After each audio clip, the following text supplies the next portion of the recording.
Kwa mtazamo wako unahisi kwamba au kwa maono yako unaona labda Mungwe Superbrand kuna namna ambavyo inaweza ikamsaidia kijana akatimiza ndoto zake? Kwa asilimia kubwa sana.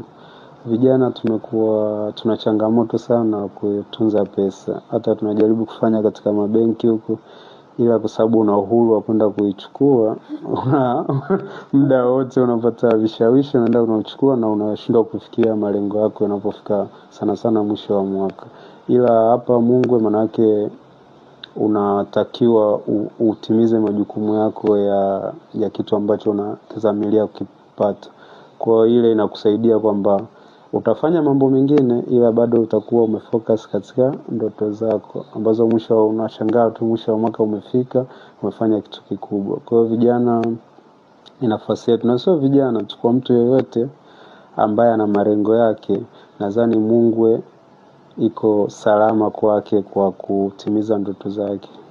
Kwa hiyo unamaanisha kwamba uwepesi wa kudraw pia huwa ni changamoto, lakini kwa upande wa Mungu tunaweka limit. Kwa mfano sisi tukisema tofali, sisi tunakuletea tofali ili kuhakikisha kwamba ile ndoto yako ya tofali ulikuwa unaitaka ni kweli imetimia. Na wewe pia itakupa moyo kwamba kumbe ndoto inawezekana. Lakini tukisema kwamba umefika umewekeza tofali, ikafika kipindi cha tofali ukairishwa ukataka pesa, ina maana ile pesa ukila unaweza kaiona Mungu haina thamani yoyote kwako. Kwa kikubwa Mungu sisi tuna value ile pesa yako ndogo iwe kubwa.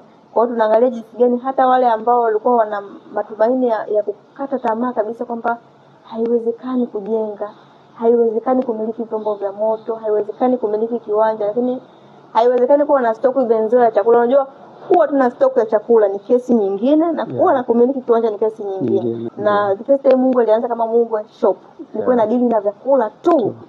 Ndio maana tuka move on kwenye Mungwe Superbrand ili tuweze kuwa na uwanja mpana wa kuwagusa watu tofauti ili aweze kutimiza ndoto yake.